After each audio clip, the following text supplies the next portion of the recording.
Um, dois, três. Podcast no ar. Sejam todos muito bem-vindos.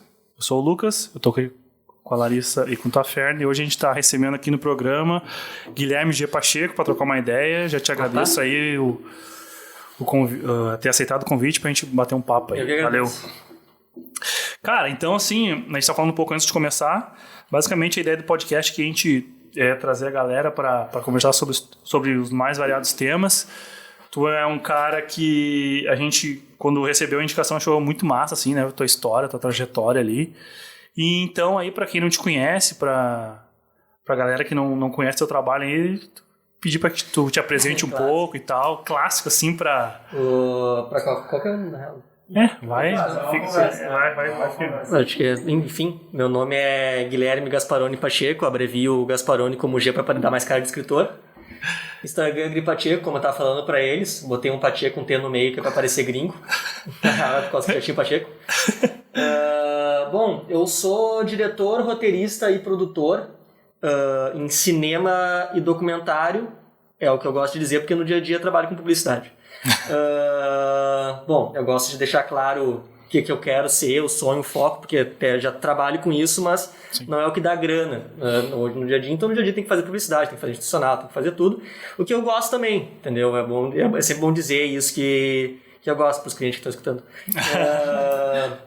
Mas enfim, eu me formei na PUC em produção audiovisual no final do ano passado, do qual meu TCC foi o Micaela, que é o curta-metragem piloto de série da série que a gente está escrevendo agora, e que foi o nosso curta mais premiado. Assim, os outros também têm premiações, mas Micaela foi o que foi mais longe e ainda está tendo. Inclusive, neste exato momento, ele está concorrendo como finalista de uma competição de projetos de tecnologias em âmbito estadual. Se ele ganhar, ele vai para o nacional. Nossa. Eu vou descobrir o resultado só depois que sair daqui. Até é bom que eu me público isso aqui que eu não fico ansioso. Mas enfim, é isso. Trabalho principalmente com essas áreas, roteiro, produção, direção, muito com montagem, efeitos especiais também, acaba abrangendo todas as áreas do audiovisual, porque no final das contas acaba que muito no Brasil e nos países que a gente não tem uma grana para uma produção especializada, que tem função específica para cada um, a gente tem que se virar, assim, sim, quem quer ser diretor, quem quer ser roteirista, inevitavelmente vai ter que ser produtor. Sim. Eu sempre digo isso porque, até por uma questão lógica de que assim, quando a gente tem esse mercado que acaba sendo muito competitivo por falta de verba e oportunidade para todo mundo, dificilmente tu vai chegar numa produtora em que o cara vai te dar a direção, vai te dar o roteiro, porque no fim das contas ele também quer ser diretor, ele também quer fazer o roteiro. Entendi. Então é difícil, porque até eu me coloco nessa posição e penso, em que situação que eu não dirigiria ou não escreveria um filme para minha produtora. E felizmente agora está chegando numa situação que eu vejo onde que se encaixaria. Que é, por exemplo, ou quando eu sinto que não tem tempo, ou quando de fato eu tenho visto direções e roteiros em áreas e que eu olho, eu não conseguiria fazer isso. Porque isso está muito fora da minha realidade. Sim. Que é até algo que eu me preocupo bastante em escrever coisas que são adequadas com a realidade. Por exemplo, vários temas já deixamos passar por considerar assim, a gente não tem essa realidade, a gente não pode falar disso com propriedade. Então, assim, se a gente quer falar sobre isso, a gente tem que chamar de alguém, algum diretor, algum roteirista que entende disso. Porque... fazer uma parceria, uma parada assim. Até contratar, assim, eu chamar o cara, a gente tem quisto recentemente dar mais oportunidades para diretores, roteiristas, a gente chamou colegas nossos da faculdade e falou, que a gente tá com o equipamento tudo na mão, a gente tem a estrutura na mão, me dá um roteiro e vamos fazer teu filme. Porque a gente vê que falta muita oportunidade, assim, ou às vezes sente que algumas pessoas, por falta de um empreendedorismo que não te dizem que tu tem que ter, mas tu tem que ter em um mercado em que tu vai virar um autônomo, assim, e que não deveria ser obrigado a ter. Sim. Então, a gente tenta dar essa oportunidade. Na verdade, tu acaba tendo ali uma especialidade técnica, mas todo esse pacote aí que circunda fazer acontecer, às vezes acaba a galera não, que nem tu falou, né, acaba não avisando a gente. Mas para voltar um pouco ali, tu falou que tu te formou, mas isso aí, esse lance aí de trabalhar com arte, trabalhar com isso aí já faz há muito tempo, porque tu é um cara novo, né, meu?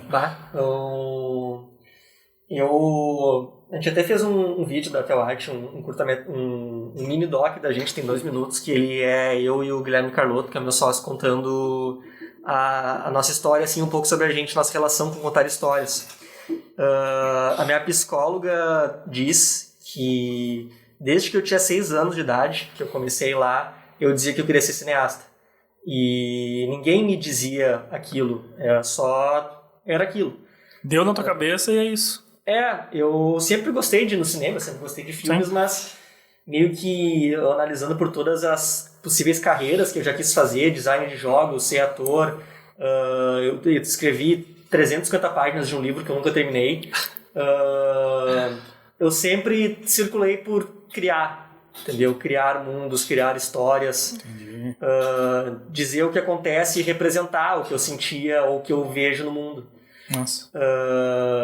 Então isso meio que sempre teve comigo, tipo, esses mesmos 6 anos quando eu dato meu primeiro curta, assim, porque minha brincadeira favorita na época era pegar uma câmera de disco do meu pai e gravar histórias que eu escrevia na hora, assim, eu juntava meus amigos e pensava uma história, mas acontece tal coisa, tal coisa, tal coisa, tal coisa. Eu com 6 anos, pequenininho falando, mandando em todo mundo, meus amigos de 12 anos, com a câmera na mão, e daí dava pra alguém filmar, quando eu não tava, ou quando não aparecia eu filmava, quando os outros apareciam eles me filmavam. Até hoje é um pouco assim, eu acabo atuando nos meus próprios curtas por uma pira minha de, deu uma ideia, eu tenho que fazer isso. Só eu vou conseguir fazer isso aqui. Na verdade não é nem por isso, é mais por tipo, por exemplo, se eu tiver que trabalhar com ator, eu tenho que passar o roteiro pra ele, eu tenho que fazer um ensaio. E eu quero que aquilo seja bem feito, então eu não vou fazer eu não vou passar mal passado pro cara, eu não quero, tipo, queimar um ator de tocar um roteiro na mão dele, grava aí. Então eu acabo fazendo algumas coisas... Não, uma co-criada ali, fazer um negócio em conjunto, né? E também porque o cara tem que ter o tempo pra assimilar aquilo aí da oportunidade, tipo... Eu acho que dificilmente, a menos que tu escreva um papel pro cara ser ele mesmo... ele não vai conseguir tocar um roteiro na mão do ator e, gravamos amanhã, o personagem tá conhecendo agora. Até pode ser que seja algo muito bom, mas não vai ser o ideal. Então, assim, tem coisas que é mais fácil pra mim eu gravar sozinho em casa, minha câmera, eu fazer a atuação ali, porque eu já sei como é que tem que ser, porque eu nem escrevi roteiro, né, nesses casos. Até eu tenho no meu Instagram, eu acho que 3 curtas, que são assim. Eu tinha mais 3, que eu tirei eles, que eu queria colocar eles em festivais, mas acabei, por falta de tempo, não colocando, então eu só vou reupar eles no meu Instagram. Sim. Que são meus 3 melhores curtas divulgados. Assim, os 3 foram muito bem recebidos. E o segundo deles, até que é o Conto de Inverno sobre um Céu de Verão, ele foi um curta que muita gente me chamou pra dizer o quanto estava passando por situações ruins, e o curta ajudou, que é a primeira vez que aquilo aconteceu comigo. Isso é a parte legal da arte, né, cara? O jeito que tu entra na vida e toca a galera. Eu, assim, até a gente avançando um pouco na conversa, mas, cara, te falar que o meu conhecimento sobre a área, enfim, e tudo é bem, bem raso, mas de uma maneira geral, para tentar entender como que tu saiu, então, dessa parada aí de ter desde criança o tino, ou enfim, o interesse em e entrar de cabeça nesse mundo, tipo, tu sempre, sei lá, 6, 7, 8, foi se aprofundando a ponto, porque, tipo, eu te escutando falar aqui, tá falando uma parada com várias propriedades, tu já trouxe vários elementos aí, ator, roteiro, coisa que, tipo, caralho, é coisa pra caramba, né? Então, tu começou lá querendo ser e tu caiu de cabeça nisso, ou tu chegou aí pra um outro lado? Não. Tipo assim, pra mim era uma brincadeira com 6 anos, entendeu? Mas até o 2º ano do ensino médio, eu dizia com certeza que eu ia ser designer de jogos. Eu ia ser level designer, porque eu tinha muito gosto por edição, por efeitos especiais, por 3D, modelagem, renderização e criação de níveis, como eu disse, sempre criando as coisas. Tanto que eu tenho vários prints das minhas criações na Unreal Engine 3, eu fiz um curso de Unreal Engine 3, fiz um curso pela metade em Unreal 4, e tudo assim, então, nossa, criou uns mundos gigantes lá, e acho que assim, até desde vou estar com 12 anos no Minecraft, entendeu? Eu adorava jogar Minecraft, tinha um canal no YouTube de Minecraft. Nossa. E o canal no YouTube que foi o que me iniciou na edição, até.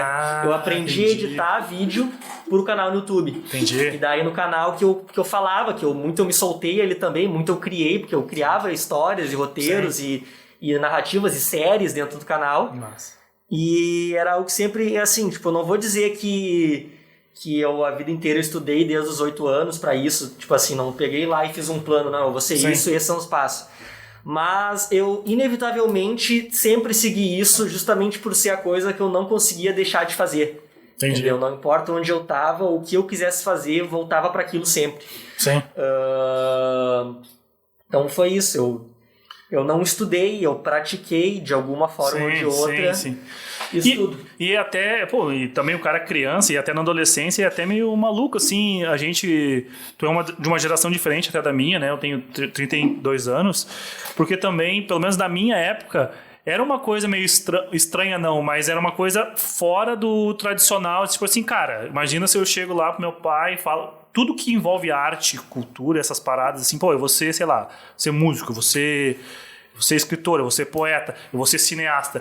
Tipo, foge do status normal ali do lance. Sim. E eu acho que até, por isso que a gente talvez nem afirme muito quando a gente é mais novo, mas tu vê como é massa, né? Justamente, então, a timeline vai meio que... Tu andou sempre meio que ao lado dessa parada. Sim. E daí depois, quando tu saiu pro design de jogos, Tu iniciou o curso de design de jogos ou não? Não, eu fiz... Não, foi até o segundo ano do ensino médio que eu queria fazer design de jogos. Eu cheguei minha mãe se apavorou uma vez que eu peguei uma folha de caderno e eu separei linha por linha o que eu faria a partir daquele ano pra me tornar um designer de jogos. Entendi. E daí, aí o que rolou? Aí eu tava ao mesmo tempo em design de jogos e técnico de efeitos especiais. Porque o efeito especial pra mim começou com o celular Nokia do meu pai, que ele tinha... a opção de pausar o vídeo, então tu gravava, pausava e continuava, e isso permitia que a gente gravasse, pausasse, a pessoa saísse da tela, continuar gravando e a pessoa desaparecia. E isso pra mim foi o início do efeito especial. Que ano isso, cara? Deus. Desde aquele primeiro curta que eu te falei com 6 anos. Tá, mas eu digo que desse do celular que tu já começou, sei no que ano era, 2000 e quanto? 7, tinha 6 anos.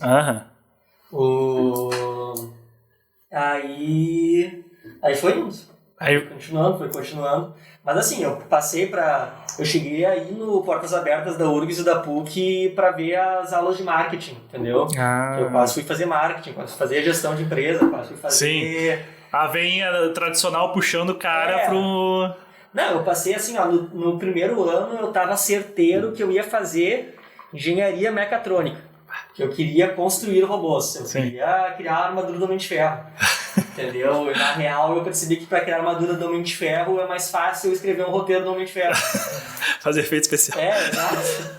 Tava muito mais próximo, porque entendeu? Tudo que eu queria sempre, até quando eu entrava numa coisa que era construir, era tornar a fantasia real. Entendi. Então pra mim foi mais fácil ir de cabeça na fantasia. Sim. Porque, né, no coração de quem tá assistindo aquilo é real. Sim. Para as crianças que assistem o Homem de Ferro, o Homem de Ferro é real, não importa se a armadura foi feita ou não. Sim. Massa demais. Bom, massa, então tu começou a trabalhar então com esse lance de efeitos, e quando tu te formou, tu já encaminhou ali a tua faculdade já para esse lance do cinema já? Sim, eu saí do Dom Feliciano direto para PUC, daí para produção visual. Entrei com 16 anos na faculdade. Só para eu entender também, como eu falei, de uma outra linha, a produção audiovisual já é voltado para publicidade ou daí tu escolhe a linha que tu vai seguir? Para cinema mesmo? Não é produção audiovisual, mas é cinema, na prática. Entendeu? Entendi. A gente até brinca com eles, a gente não sabe porque o curso não é chamado de cinema, porque eles não ensinam a fazer clipe, não ensinam a fazer publicidade. A cadeira de publicidade da PUC, publicidade e propaganda, daí o curso, ele de fato, ele te ensina a gravar, entendeu? Ele te ensina a escrever roteiro para publicidade. Mas o curso de produção audiovisual, ele é voltado para cinema. Por exemplo, na Unicinos o curso é chamado Realização Audiovisual. Entendi. Também não é cinema, mas é cinema, entendeu? É para cinema. A gente tem cadeira de documentário, tem cadeira de cinema, mas o curso todo é voltado para produção de curta-metragem. Trata um pouco de longa, mas tipo assim, um semestre só que a gente trabalha com argumento de longa-metragem, não pedem para escrever um roteiro. Até porque eles assumem que escrever um longa é complicado e não valeria a pena eles pedirem pra gente escrever, passar 2 anos da faculdade escrevendo um longa, entendeu? Não, acho que é uma questão que a pessoa assume que ela não tem experiência para aquilo no começo, então vale a pena continuar nos curtos até que se tenha experiência e naturalmente a pessoa vai ir para um longo. E faz sentido também para a jornada do aprendizado ali. Ninguém tu falou, e uma coisa que eu achei massa que tu comentou, que é esse lance de tipo, como tu já estava na prática do lance, seja lá no celularzinho do Nokia, o que desse lance de cinema e tal, de produção, o que tu iniciou fazendo foi edição. Aí, ou já era... Não, roteiro ou... Não, roteiro eu demorei eu demorei um pouquinho até pra começar a escrever os roteiros. Mas eu comecei fazendo edição e gravação ao mesmo tempo, por causa que eu fazia edição pros canais do YouTube e eu gravava o canal do YouTube, então era inevitável, entendeu? Tipo, quando eu fazia esses curtas com 6, 7 anos, 8, assim, teve um que era o Alienígena. O Alienígena teve 1, 2 e 3. O Alienígena 2 eu mostrei ele na minha sala de aula, num negócio que era tipo concurso de talentos. Eu levei o notebook e botei na frente da sala pra todo mundo ver. Porque eu não sabia renderizar o vídeo, eu não sabia tirar ele do editor, então eu templei no editor mesmo pro pessoal. Qual que era o editor, né? O iMovie, de um Mac do meu pai. Aí, tanto que eu perdi esse filme hoje, porque meu pai... Eu ia te perguntar se tem essas. Eu tinha até, 2 anos atrás, meu pai trocou de notebook e ele acha que ele fez o backup, mas eu não tenho certeza, porque tanto que eu vou mexer no notebook dele, esse antigo, e não achei o vídeo lá, ele me restaurou tudo. No princípio eu perdi mesmo. Sim. Mas... tudo bem, é melhor que tem coisas que eu gosto que fiquem só na memória. Tem um outro que é um foi gravado numa câmera de um amigo do meu pai, que daí ele ficava naqueles CDzinhos daquela câmera que não era nem de fita e nem digital ainda, ela ficava um CDzinho rodando. Entendi. Um CD pequenininho. E daí se algum dia revirar as coisas desse amigo do meu pai, talvez ache. Os outros eu não lembro qual que é o mais antigo que tenha, talvez seja os meus do YouTube, meus vídeos gritando no canal do Minecraft, que são tudo lá ainda. Então, privado, mas estão lá. Não, eu teria que tem algum registro dessa época. Eu tenho... pra te não falar que eu sou leigo total, quando eu tava na 8ª série, meus amigos que estão assistindo vão lembrar, a gente fez um comercial também, mas aquela câmera gigantesca no VHS. Eu me lembro que tinha que fazer um produto lá, a gente já fez, já tava meio que envolvido com marketing, essas coisas. Mas é isso, cara, vamos fazer uma pausinha rápida, voltamos daqui a pouquinho pra trocar mais uma ideia sobre a tua carreira, enfim, os projetos e tal.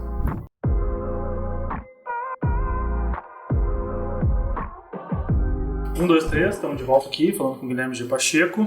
E, cara, então tu estava falando um pouco sobre a jornada até chegar nesse lance aí do cinema, de ser cineasta é o termo correto, né? Sim, cineasta é um termo bem abrangente, eu acho que é discutido, alguns gostam, outros não gostam.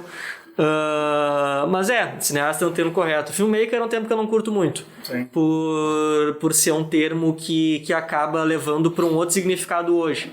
Entendeu? Filmmaker, na prática, ele tem sido... Nos Estados Unidos ainda é cineasta, filmmaker, mas não é a tradução correta para o Brasil, porque filmmaker acaba sendo, na prática, alguém que trabalha muito mais com videoclipe, muito mais com fashion movie, com essa questão de, assim, o filmmaker hoje ele é alguém que tem nele as características de uma equipe, muito assim. Entendi. O filmmaker é um cara, geralmente, que as empresas contratam, que acaba tendo um valor menor, mas que traz um resultado também de qualidade, mas só é diferente, entendeu? É uma proposta diferente. Tipo assim, eu até em Gravataí tem um filmmaker que eu gosto bastante do trabalho dele, que é o Di Lorenzi, e que assim, ele falou, ele admira o meu trabalho, não conseguiria fazer esse roteiro, e eu falo a mesma coisa, que o trabalho dele, a edição dele, aquela coisa naquele estilo, eu não conseguiria fazer também, porque é aquelas coisas muito com luzes, com flashes, com textos, com uma coisa bem de comercial, sabe? Entendi. Que é um estudo e um olhar bem diferente do que eu tenho. Entendi. E, basicamente 2 linhas assim, que andam juntas, mas paralelas. E só para voltar nesse lance aí, quando tu tava na PUC, tu já tava meio que trabalhando com isso. Até eu acho. Ao longo do curso, tu foi conhecendo a galera, fazendo tua empresa? Não, assim, eu trabalhei na Free Surf como editor, na Magic Brands, a marca de roupas aqui de Gravataí. Eu trabalhei de 2016 ao final de 2017 como estagiário de marketing. Eu ficava encarregado das edições. Então lá eu editei, eu acho que mais de 100 e poucos vídeos. E aí... quando eu tava saindo de lá, em 2017 falei que eu ia sair, que eu tava me formando no colégio, eu queria trabalhar como produtor, e aí em um comercial que eu fiz pra eles, o último comercial que eu gravei pra eles, eu chamei o Guilherme Carlotto, porque eu conhecia ele pelas redes sociais, tá? A gente tinha trocado uma ideia, que ele tinha estudado cinema na PUC também, e daí ele foi gravar junto, daí a gente conversou, daí a gente decidiu montar a produtora juntos, que era a Teu Arte, e daí isso foi antes de entrar na faculdade. Massa. Isso deve ter feito baita diferença. Sim. Ter iniciado com o projeto e o projeto ir crescendo ao longo ali da vida acadêmica. Isso já é um diferencial para muita gente, né, meu? Demais. Então tu foi basicamente aplicando o que tu tinha ali de know-how dos professores e aprendendo dentro da tua empresa. Mas... Sim. A Teoarte, a gente começou lá acho que uns 3, 4 meses antes de eu entrar na faculdade mesmo. E daí eu entrei e foi evoluindo, assim, é notável a evolução da qualidade do conteúdo ao longo da faculdade, principalmente depois dela. Tem, assim, eu acho que se pegar o curta que eu fiz no começo da faculdade, que já era legal, mas, tipo, tem muitas questões que eu fiz errado. Por isso é o primeiro curto que eu dirigi com equipe, assim, que é o Encantos, tanto que, tipo, eu tenho ele, mas tem algumas coisas dele que eu gostaria de reeditar antes de poder publicar. Ele é um curta que ele pode ser publicado porque já passaram 2 anos da finalização dele. Os festivais têm essa questão de que para um filme passar em festivais, isso é a maioria, alguns não tem isso, mas, sei lá, 99%, o filme tem que ter sido publicado, tem que ter sido finalizado em até 2 anos. Qual que é? É para que o conteúdo de fato seja novo, entendeu? Para que mantenha um conteúdo atualizado. Entendi. E também para que tu não tenha, tipo assim, um filme que tá desde 2008 passando em todos os festivais, entendeu? Essa é a questão. Então, tipo, tu tem 2 anos para fazer tua carreira de festival. Sim. E também é uma maneira de incentivar os caras a estar fazendo mais filme também. Entendi. E esse lance agora, que tu falou um pouco desse lance dos festivais aí, isso aí também foi... Basicamente quem trabalha com cinema, esse é a vitrine. Ou tem, sei lá, sei lá como, mas basicamente isso, porque... Festival é uma vitrine dentro da indústria e muito na mídia também. Porque, por exemplo, assim... os festivais, além deles te darem um selo de qualidade que valida o teu trabalho... Certificação. Eles dão um selo de qualidade que valida o teu trabalho por um júri selecionado e competente que não tem nenhuma relação com o teu trabalho. Porque uma coisa é tu falando que é bom, uma pessoa que tu pagou pra escrever uma crítica falando que é boa, um amigo teu que escreveu uma crítica. Outra coisa é ter um júri de gente que tu nunca viu na vida, botando ele como finalista, como selecionado. Acredita total o trabalho. Ah, sim, com certeza, porque... É diferente também, assim, ó, passando no festival, tem crítico de cinema que vai ver o filme no festival, que daí vai escrever crítica. Críticas são um processo natural de passar em festival, porque os caras vão ver e vão falar sobre. Além de que, por exemplo, o Micaela, ele saiu no jornal no Dia de Gravataí pela premiação em Praga e por melhor atriz que a Andressa ganhou no festival do Calcine, que é o festival do Rio de Janeiro. Isso e agora tu tocou isso que eu achei legal. Nessa linha de começar curta, começou lá, viu que a produção tava indo bem, aí, pô, tá pronto pra festival, como é que tu... Porque tu tem ali, a gente conversou um pouco antes, tu tem vários curtas aí produzidos, e daí tu chegou num ponto que tu falou, beleza, a partir de agora eu vou tocar no festival, porque tu já participou de vários, enfim, né, e o teu trabalho já foi reconhecido em vários também, né? Deixa eu ver, o Micaela foi o primeiro filme meu que foi selecionado para festivais. Entendi. Mas também foi o primeiro que eu enviei. Não, mentira, eu enviei o Encantos de 2018 para uns 8 festivais, eu acho. Não foi selecionado para nenhum.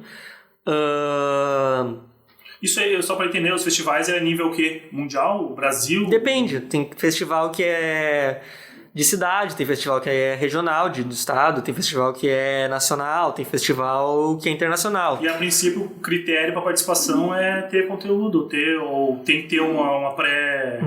Assim, uma questão importante, isso é uma coisa que muita gente acaba se frustrando ou não sabe, uma coisa importante, que é o óbvio, é de fato ter o conteúdo ter de qualidade. Sim. Entendeu?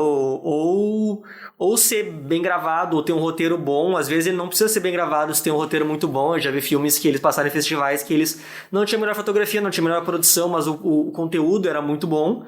Então, assim, tipo, ganha uma nota pelo esforço, sabe? Eu vi um filme no Festival Internacional de Santos, que foi um festival que o Descontrole foi selecionado, passou na Mostra Nacional de Curtas-Metragens. Eu vi um filme que o nome era Nada Além de Mim. Ele é um curta do realizador chamado Thiago Lopes, ele é de São Paulo. E ele foi um curta gravado com celular, em casa,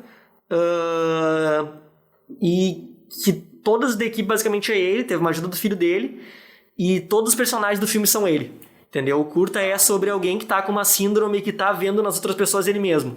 Então ele usou As personalidades. E foi muito legal porque daí ele usou dessa questão de que ele não tinha como chamar uma equipe, não tinha como ter vários atores, então resolveu ele mesmo ser todos os atores. Daí ele resolveu essa questão, provavelmente no processo criativo de então tem essa questão da síndrome, e daí ele aproveitou para falar de uma questão da pandemia, de que as pessoas têm passado a pensar muito nelas mesmas e não pensar nos outros. Então, no outro, vê só deles. Daí, o psicólogo dele no filme, que o psicólogo é ele mesmo, fala, tu tá com uma síndrome chamada nada além de mim. Só consegue ver tu mesmo.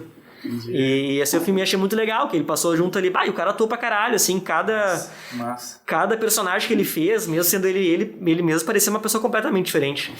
E então, assim, tu vê, não teve uma produção top, assim, mas tu ganha uma nota pelo esforço, porque os caras sabem que o cara fez tudo ali sozinho, que ficou do caralho a produção. Sim, não sei também, leigo total falando de novo, mas provavelmente o cara tem um baita de um roteiro desse, um enredo desse, uma história desse, e conseguiu...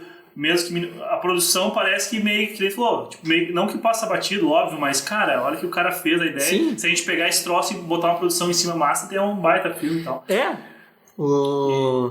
Mas, bom, tu tava falando do Festival de Santos, e esse foi o primeiro que entrou um curta teu, então? Não, o primeiro filme que entrou um curta meu foi o Calcine, que foi um festival do Rio de Janeiro, que o Micaela foi selecionado, foi finalista como melhor produção de série e melhor atriz em série. E daí a Andressa ganhou a melhor atriz de série.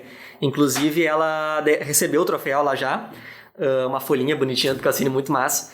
E ela recebeu o troféu, e daí eu tava preocupado, porque os caras não vão mandar o troféu pra ela, porque eu não sabia que ela tinha recebido já. E daí, 2 meses depois dela ter recebido, ela veio me dizer que, ela recebeu o troféu, mas ela quebrou. E daí por isso que ela não me falou. E daí ela tava tentando consertar antes de falar que tinha ganhado. Tu já puto com os caras. Daí ela, eu fui tirar umas fotos e deixei cair. E daí, mas daí tudo certo, ela consertou, mandou umas fotos bem legal. Massa demais. Cara, qual é o tamanho de equipe dessa parte? Tu falou que sim, a atriz ganhou, mas estamos falando de quanta gente? Por exemplo, do Micaela, esse que é um dos principais aí. O Micaela, ele foi um curta de TCC da PUC, então ele foi com os meus colegas junto. Ele tem... Acho que tem umas 18 a 21 pessoas no Micaela, não me lembro certinho agora. O núcleo de produção mínimo, que a gente chama aqui na prática, para curtas independentes, às vezes, muitas vezes não é concluído cada uma das funções, é 12 pessoas. A gente tem 6 núcleos de produção principal. Direção, fotografia, arte, produção, montagem e som. Esses são 6 núcleos de produção, cada um deles tem um assistente. Assistente de direção, assistente de foto, assistente de som, assistente de arte, assistente de produção, assistente de montagem. E daí fora disso, isso é o núcleo de produção. Fora disso a gente tem o desenvolvimento, que é o roteiro. Que daí sai fora disso, não conta. Entendeu? Pode ser um roteirista, uma equipe de roteirista, o que for. Mas no núcleo de produção a gente tem isso. O ideal é que tu tenha um diretor de cada um desses núcleos e um assistente. Daí tu entra e tem segundo assistente de foto, terceiro assistente de foto, segundo assistente de arte, terceiro assistente de arte, continuista ali no núcleo de direção, segundo assistente de direção. E tem, tipo assim, mercado, tem galera, tem sobrando mão de obra pra isso ou é limitado? Com certeza tem mais gente querendo fazer, precisando fazer do que demanda. Vaga, com certeza. Principalmente nos últimos anos, tem sido uma questão muito complicada, principalmente depois que o Fundo Setorial do Audiovisual foi congelado. O que acontece? O FSA, que a gente chama. O FSA, Fundo Setorial do Audiovisual, ele é um fundo gerado pela própria indústria. Todo audiovisual que vai ser veiculado, isso conta curta-metragem, filme, série, televisão, propaganda, telefone, tudo de mídia que os telefones vinculam, pagam uma taxa para a Ancine.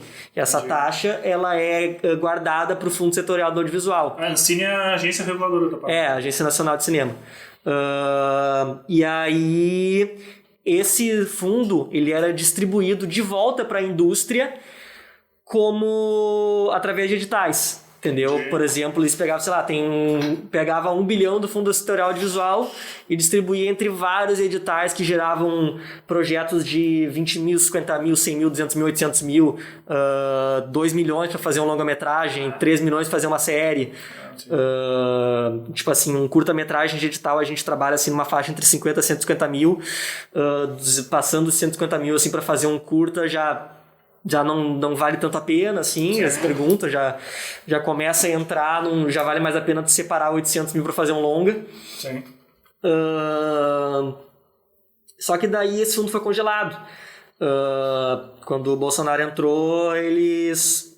Eu posso estar falando merda, não lembro se foi o Bolsonaro ou o Temer, mas não faz tanto tempo, isso eu sei, faz uns uns 2 anos no máximo, assim, que esse assunto foi congelado, logo os 2 anos da pandemia, quando a pandemia me perdi nos tempos. Sim. Mas, a princípio foi isso que aconteceu, congelou tudo e agora a gente está fazendo uma votação, tentando botar isso para frente pela Lei Paulo Gustavo, em homenagem, que é uma lei que a gente quer pegar 4,4 bilhões do Fundo Setorial Audiovisual e distribuir nacionalmente através de editais, entendeu? A gente teve no ano passado a Lei Aldir Blanc, que gerou um monte de projetos, foi muito bom, muito legal, a Marcelene pode ter falado sobre isso. Sim. E daí agora a gente está tentando, através da Aldir Blanc, movimentar os senadores, a gente está com maioria de voto no Senado, muito provavelmente vai passar, e falta a movimentação da Câmara depois, que vai ser mais difícil, que deu uma galera.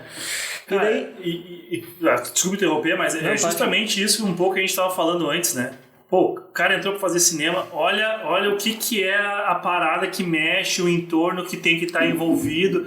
E infelizmente, se o cara não tem engajamento, se o cara não vai pra cima, tipo, é empreendedor, que nem tu falou, né, cara? É difícil. Tu acaba tendo que desenvolver outras habilidades, enfim, de relacionamento pra conseguir fazer andar, né, cara? Porque, na verdade, então, basicamente, o sistema trabalha contra a parada funcionar. Nossa!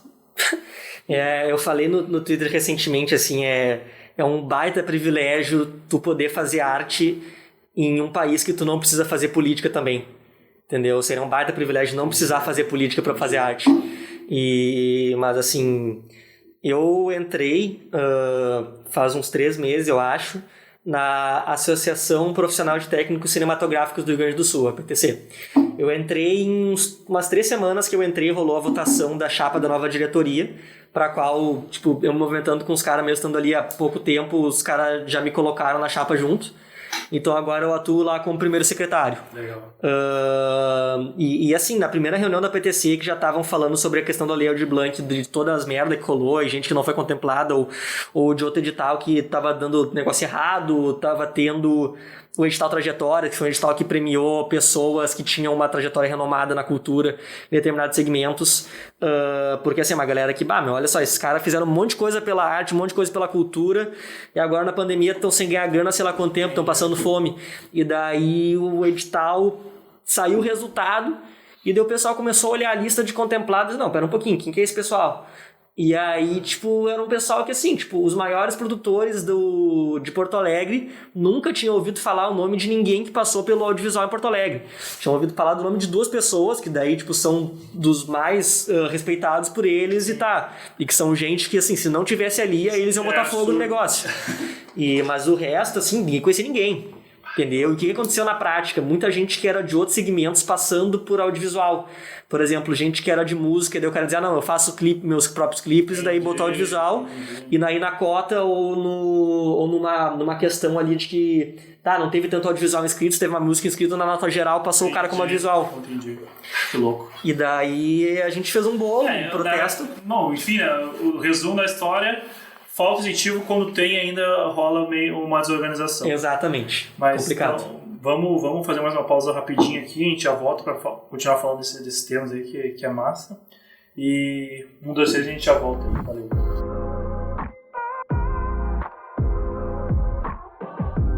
1, 2, 3, estamos de volta aqui, trocando uma ideia com o Guilherme.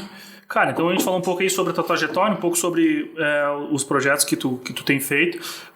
Vamos falar um pouco agora desse lance aí das premiações, desse lance de Praga aí, como que surgiu esse... Enfim, uma coisa bem inédita, né, cara, de tu ter participado, enfim, né, e ser da cidade aqui, então, falar um pouco como é que tu... como é que foi essa parada aí? Os festivais que o Micaela passou, eles foram todos festivais que... surgiram oportunidades, assim, o Calcínico foi o primeiro, foi um festival que a Marcelene e ao mesmo tempo a Ana Godoy me mandaram a mensagem mostrando daquele festival que tá rolando, e daí foi indo, passou, ganhou, e o Festival Internacional Mensal de Praga foi um festival que eu coloquei para uma plataforma, que é o Film Freeway. Film Freeway é uma plataforma que ela reúne diversos festivais, na qual tu pode só botar teu filme, bota as especificações dele, características, tudo que o festival geralmente te pede, e daí o que tu precisa para fazer uma inscrição em um festival é só pagar a taxa, ou se for gratuito, tu faz gratuito. No caso do Festival de Praga, foi um festival que tinha inscrição paga para cada categoria. Eu inscrevi em melhor filme universitário, melhor efeitos especiais e melhor acho que melhor atriz também, e porque já tinha ganhado no Calcine, deu, então tem uma chance boa, vamos botar também. Sim. E aí a gente recebeu a notificação, parabéns, vocês são finalistas, foram selecionados, mas a gente não sabe para quais categorias, se foi selecionado só para efeitos especiais ou para outros, a gente sabe que a gente ganhou efeitos especiais. Sim. E daí foi isso. Cara, a República Tcheca, daí como que é essa parada aí, comunicação que... Não, só recebi um e-mail, assim, tá lá no site dos caras, um certificado e é isso, nem falei com ninguém.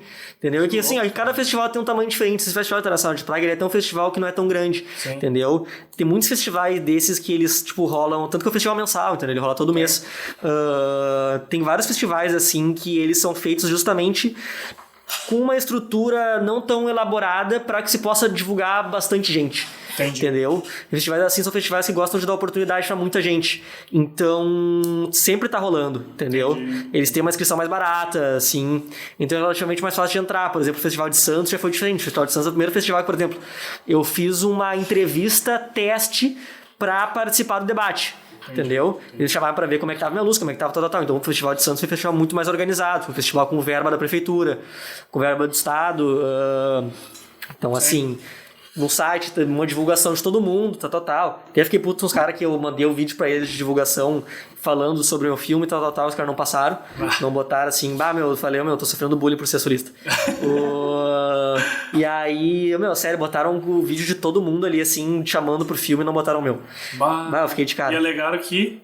Nada, nem falei com os caras, assim, tipo assim, eu tava meio puto porque, tipo, um dia faltando o festival, pra começar o festival, os caras mandaram um e-mail assim, olha só, a gente precisa que tu mande, um e-mail brabo, assim, a gente precisa que tu mande a versão final do filme, ou você tem duas opções, a gente vai passar a versão de teste, porque assim, o Festival de Santos a gente escreveu o Descontrole e o Ceros, mas a gente escreveu eles em finalização. Eles iam com aviso no começo. Este corte está em fase de finalização e falta uma lista de coisas que faltava.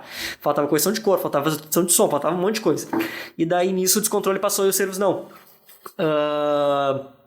E aí... eles falaram, a gente tá com a versão aqui de teste do filme, a gente precisa da versão final. E daí eu fiquei assim, eu tava em gravação, eu mandei puto pro distribuidor. Tu não mandou o filme pra eles? E daí ele, mandei naquele dia que eu te disse que mandei. E tinha mandado mesmo. E daí eu mandei um e-mail brabo mesmo, assim, porque assim, eles já tinham pedido pôster. E daí a gente mandou e eles botaram um pôster antigo do negócio que a gente tinha mandado no começo. E daí eu mandei pra eles, boa tarde, estamos mandando aqui o corte novamente. Talvez, como da mesma forma que não viram o nosso pôster, pode ter se perdido nos e-mails. Porque eu falei, tá de sacanagem, tô aqui em gravação, vocês mandam um e-mail puto dizendo que eu não mandei o troço, sendo que foi o primeiro e-mail que a gente mandou pra vocês. E até, tipo, a desvalorização do trabalho do cara, né, Sim. Meu? E eu ia te perguntar, cara, esse lance dos festivais, com a pandemia, esse lance mudou? Ficou melhor? Ficou pior? Porque... Por exemplo, esses internacionais aí pra chegar, ou já desde a internet já tranquilo? Não, já... esses festivais pequenos internacionais, por internet já fazia, entendeu? Tipo assim, eles faziam... Alguns, os maiores, faziam exibições presenciais. Sim. Só que a única diferença é que não tá tendo exibição presencial. Faz internet. Por exemplo, o Festival de Santos foi uma exibição online.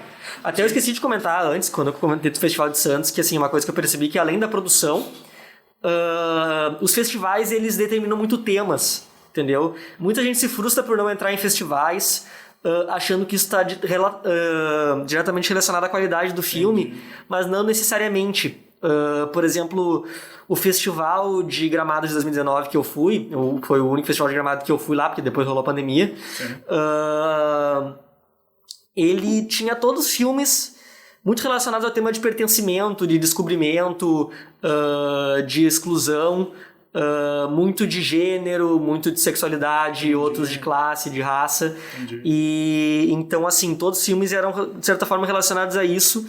E a forma do festival pegar uma seleção, por isso são filmes selecionados, Sim. pegar a seleção deles e dizer, é isso aqui que a gente quer falar sobre agora. Entendeu? Tipo, o que tá no hype, por exemplo. Não quero dizer no hype, mas assim, os temas atuais que precisam ser falados, entendeu? Entendi. Porque daí... Mas isso não é previamente dito, tipo, não. Mas não. Eles fizeram esse critério. Uma coisa... Meio que direcionar, não critério, mas meio que direcionaram pra essa linha. Isso não vai estar dito em nenhum lugar, entendeu? É só um feeling. Da mesma forma que no Festival de Santos, aí é diferente. O Festival de Santos teve um tema, entendeu? E quando eles selecionaram, você fala, nosso tema, eu não lembro agora qual que era o nome, mas era alguma coisa relacionada a doenças psicológicas em todos, assim, ou todos tinham alguma coisa ou de paranoia. Na real, não tem nada a ver com isso, eu não lembro o que é. Mas todos eram relacionados a alguma questão de paranoia, ou doença psicológica, ou, por exemplo, o descontrole é de um cara que está isolado na casa dele, e daí ele escuta uma batida na porta, abre e encontra um bolinho. Ele come um bolinho e começa a alucinar. Ele começa a ver o mundo como se tivesse um filme, passando de canais. Entendi. E daí um outro era sobre um cara que era viciado em crack, é uma história real. Cara, mas eu só desculpa, mas esse lance do festival, por exemplo, eles lançam até mais... Quanto tempo em duração em média um curta tem? Tem algum critério? Não, tem um curta, ele pode ter até 30 minutos. Mais de 30 minutos ele vira um média-metragem, e a partir de 70 minutos ele pode ser considerado um longa. E daí pode correr como longa. Tá, e o tempo para a produção dessa parada, desses 30 minutos aí, quanto tempo leva? Depende de cada produção, muito depende mesmo, assim, tipo, o Servos ele foi gravar em 2 dias, eu escrevi o roteiro no final do ano passado, a gente fez a pré-produção, já estava pronta a decupagem, já estava pronta uma outra questão de pré-produção, decupagem é o mapa de câmera, assim, mapa de câmera é uma outra coisa, mas, tipo, é o teu mapeamento de onde que vai cada enquadramento, entendeu? Entendi. Tu pega o roteiro, ali tem uma fala, tem uma página que é 2 personagens conversando sentados, eu e tu, e daí a decupagem é onde tu vai dizer... daqui até aqui tem 2 planos. É o plano aqui em ti, o plano aqui em mim, e um terceiro, deu um plano de nós 2. Entendeu? E daí essa é a decupagem. Tu vai fazer pro filme inteiro. Tu vai fazer o filme inteiro e vai dizer como é que é a câmera, porque tu tem que pegar isso e botar na tua ordem do dia, que é o teu cronograma dentro da gravação, juntar, porque tipo assim, se tem 5 enquadramentos que são 5 planos que a câmera tá ali, pra mim, mesmo que sejam momentos diferentes do roteiro, tu vai gravar esses 5 seguidos, entendeu? Entendi. Porque mas então assim, 2 dias de trabalho, mas de planejamento é um trampo, né? Não, sim, tipo, por exemplo, a produção mesmo, que a gente chama de produção, que é a fase de gravação, é a menor etapa da produção de um filme. Tem o roteiro, pode levar infinito pra fazer, entendeu? O cara pode estar 10 anos fazendo roteiro. A pré-produção, daí é a parte que tu vai fazer toda a logística. Entendi. Tu vai escolher ator, escolher locação, fazer a decupagem, fazer os cronogramas do dia, montar a equipe, o orçamento, tudo. Porque a gravação não é a hora de estar pensando o que tem que fazer, entendeu? Sim. A gravação é a hora, é o que tu menos tem de tempo ali. E também é o que mais gasta. Porque é ali que vai ir toda a grana, entendeu? Entendi. Porque antes a tua verba era o quê? O cachê do pessoal que está ali trabalhando, entendeu? Por causa que tu vai pagar eles por semana, que eles estão indo no teu escritório, no estúdio, fazendo as coisas ali. O cachê do pessoal e depois é o quê? Caneta, transporte, comida, material de escritório. E daí quando entra na gravação, entra 5 mil na câmera, 15 mil na luz, entendi. Mais o cachê de todo mundo que tá trabalhando ali, mais o cachê dos atores, entendeu? Eu perguntar esse lance de ator aí, é fácil de achar? Como é que rola? Eu não faço nem ideia disso, cara. Tem bastante, a mesma pergunta, tem bastante demanda, tem bastante oferta, bastante gente, ator? Tem mais ator, com certeza tem muito mais ator do que gente querendo trabalhar atrás das câmeras. Até por, tem toda a questão de que tu está sendo visto, tem uma questão cultural muito mais de querer ser ator, querer ser famoso. Mas isso aqui na região tem escola de ator, tem a galera do teatro, basicamente. A Gravataí é muito forte a escola de teatro, assim, tem bastante escola de teatro aqui, eu não conheço escola de atuação em Gravataí, escola de atuação tem mais em Porto Alegre, mais atuação, desculpa, eu falei atuação como se o teatro não fosse, mas não, atuação para cinema, eu quero dizer. Entendi. Tem curso de atuação para teatro, mas não tem tanto curso de atuação para cinema. Em Porto Alegre tem vários, daí curso de atuação para cinema, daí é discutível a qualidade de cada outro. Mas é bem diferente. Eu gosto de deixar claro, é bem diferente atuar para cinema e atuar para teatro. Tanto que, assim, eu geralmente gosto mais de trabalhar com pessoas que tenham estudado em escolas de atuação para cinema ou até que sejam não atores, porque o teatro ele tem muitas questões que tem que ser adaptadas para o cinema, principalmente na expressão, na expressividade. Às vezes o ator de teatro ele é muito mais expressivo. Na verdade parece que é a mesma coisa, mas são coisas totalmente diferentes. Não, é totalmente diferente. Do cara, mais uma vez, leigo total falando do que eu acho, né? Mas a experiência do cara no teatro, o que o ator tem que transmitir, e a experiência do que um ator tem que transmitir no filme. Não, assim, tipo o que eu te falei, talvez, do diretor de cinema e o filmmaker, assim, tá do lado, mas são coisas diferentes e as duas merecem o devido respeito, entendeu? Sim. Então, tipo assim, não... Geralmente os atores, eles fazem os dois. Eu conheço, tipo, porque é muito bom pro cinema quando o ator já é ator de teatro e daí ele faz aquela mudança, entendeu? Porque se ele é ator de teatro, ele é um bom ator de teatro, então ele sabe atuar, é o que precisa. Sim. Ele é plástico, ele tem uma desenvoltura. Só que daí acontece que tem que fazer uma transição. Eu te disse que daí geralmente não trabalho tanto com atores de teatro porque geralmente não tenho tempo pra fazer essa transição. Sim. Entendeu? Eu trabalho com atores de teatro tranquilamente, já tenho trabalhado com cinema, mas que nunca trabalharam. Ou eu escrevo um papel que seja mais a moldura da pessoa, ou eu assumo que assim, eu vou ter que fazer essa adaptação deles pra cinema. Entendeu? A primeira vez que eu trabalhei com ator de teatro pra cinema, teve assim uns 2 primeiros ensaios que era só tirando deles as manias de teatro. Entendeu? Igual, tipo assim, um ator de cinema que vai fazer um teatro e nunca fez teatro, o cara vai parecer que tá morto no palco, entendeu? Porque, tipo assim, tu tá no teatro, tu tem que levantar uma sobrancelha que todo mundo vai ver. Só que daí tu tá no cinema que essa levantada de sobrancelha, a câmera tá aqui na tua cara, parece, entendeu? Tu vai fazer essa mesma coisa, vai pensar, o cara que travou, tá louco, o que aconteceu? Bugou. Porque esse movimentinho que no teatro ele é assim, na câmera ele fica assim, entendeu? Entendi. Tem que ser uma coisa mais sutil. Louco. Bom, e essa... a equipe encontra na região, então, pra fazer então um curta, tu tem a mão de obra aqui, mas daí é de tudo que é meio que tudo que é canto. É muito network mesmo, assim, muito da minha equipe eu conheci na escola de cinema. Eu te diria assim que até hoje eu tenho um pouco de dificuldade de encontrar pessoas para trabalhar em Gravataí, justamente porque, tipo, como o set de cinema ele tem uma especialidade, uma especificação muito da experiência de quem trabalha com aquilo, entendeu? É tudo muito encaixado, as pessoas, cada um tem sua função. Uma pessoa que nunca foi no set de cinema, mesmo que ela trabalhe com câmera individualmente, ela provavelmente vai ficar perdida. Entendeu? Por causa que, tipo assim, a gente passou um semestre, por exemplo, na aula só o pessoal não ensinando o que era. A gente tem essa vontade de pegar e ensinar o pessoal o que é, só que daí a gente sempre fica numa questão de que, geralmente, quando a gente faz um filme, assim, um curta que tem uma equipe grande, a gente tá postando muita coisa naquilo. Entendeu? Sim. Então, tipo assim, mesmo que eu queira ter uma galera pra me ajudar a trazer alguém inexperiente, é realmente complicado. Sim. Tipo, eu tô botando 3 mil no meu bolso, por exemplo. Arriscar. Eu tô, por exemplo, o Serviço de Papel. Botei R$2.700 no filme do meu bolso, uma grana que eu juntei, pra aluguel de câmera, ator, tudo. E daí, assim, é complicado, tipo, eu chamar pro cara mexer na câmera que, tipo, vai ter que estar ensinando o cara na hora, o cara não entende tanto o negócio set, pode atrasar um pouco. Então por isso é complicado, eu acabo trabalhando com mais gente que eu tô ligado que trabalha na indústria. E ator, tu vai achando. Ator também é network, assim, é fazer casting, chamar, dizer que tu precisa. E tem muito ator ruim? Tipo, o cara ali... Porque ator no Brasil é meio que tipo um jogador de futebol, assim, também, né? Todo mundo meio que quer ser, mas sei lá. Assim, é como tudo, como eu disse, tem muito ator, entendeu? Então tem muito ator ruim obrigatoriamente. Muita gente, assim, que, pessoa, tipo, muito bonita, baita modelo, encaixa no papel, assim, tudo, e daí, tipo, tu vai ver a pessoa atuando e pum. Igual, tipo, já vi gente, às vezes, pra... Parece Hermes e Renato o negócio, não, né? Sim, tipo assim, o mais difícil é a fala. Fala é muito mais difícil que as pessoas falam. Mas assim, o que eu vou te dizer, é muito importante definir isso. Tem muito ator ruim, tem. Só que tem muito ator que é confundido como ruim porque tá trabalhando num roteiro merda. Entendi. Isso é ainda mais comum, entendeu? Isso é uma coisa que eu gosto de tentar diferenciar. Sim. O ator é ruim ou o roteiro tá uma merda. Sim. Entendeu? Porque, tipo, tu pode pegar o melhor ator de todos. Se tu botar uma fala merda na boca dele, vai sair ruim. Entendi. Não, massa. Cara, show de bola. Muita coisa massa, a gente trocou de ideia aí. Projetos novos aí que tu tá fazendo. O Micaela, estamos escrevendo ele, né? Os outros estão em distribuição. Onde o cara... Bom, isso tu disse que não tem como assistir, né? Só depois, né? Não, só quando depois de 2 anos. Porque... Um material, assim, massa que tu tem aí pra galera dar uma assistida. Trailer. No meu Instagram eu vou voltar a postar os filmes que eu tinha postado, os curtas que estão lá, que lá são divulgação livre mesmo.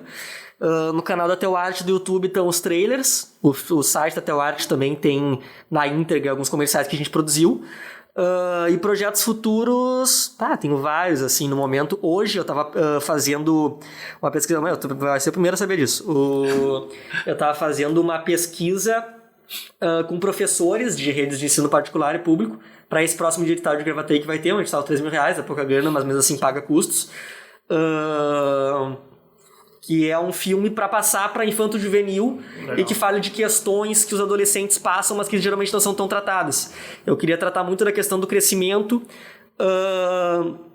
e de fugir de uma questão que geralmente é falada, por exemplo, de drogas, de bebida, eu acho que assim, de depressão, doenças psicológicas, sexualidade, que são coisas que eu acho que são importantes, precisam continuar sendo faladas. Sim. São coisas que a gente acaba já tendo muito conteúdo sobre, e assim, como é um projeto que ele tem que ser de classificação livre, eu tentei pensar, o que eu posso fazer, então, que seja mais abrangente, que eu vou pegar desde quem tá ali com 12 e que não está saindo ainda, não tá passando por essas questões mais pesadas, e é aquele pessoal de 17, assim, chegando pros 18 que tá saindo do colégio. E daí que eu vou... Bom, aí que eu tô pesquisando, eu vou te falar o que eu tô fazendo. Não, mas beleza, já vai de spoiler já. Não, mas massa. Pô, cara, agradecer então aí, passou voando aí nossa conversa. Demais. Agradecer por ter aceitado aí, vir trocar essa ideia com a gente. Pode ter certeza que tá convidado aí pra quando tiver os novos projetos aí, vir aí e divulgar pra gente trocar uma ideia. Redes sociais aí do Guilherme, onde acha o teu trabalho, tu já falou, né? Gui, o meu Instagram é Gui_Pacheco. É um Pacheco com um T no meio ali, um Pacheco. Cara, então é isso aí. Valeu mesmo ter aceitado. Eu que agradeço demais. Pra estar com a gente, então aí, agradeço quem assistiu até aí. Tamo junto, se inscreve no canal, deixa um comentário aí, o like, compartilha com os amigos. 1, 2, 3, tamo junto, até a próxima. Valeu!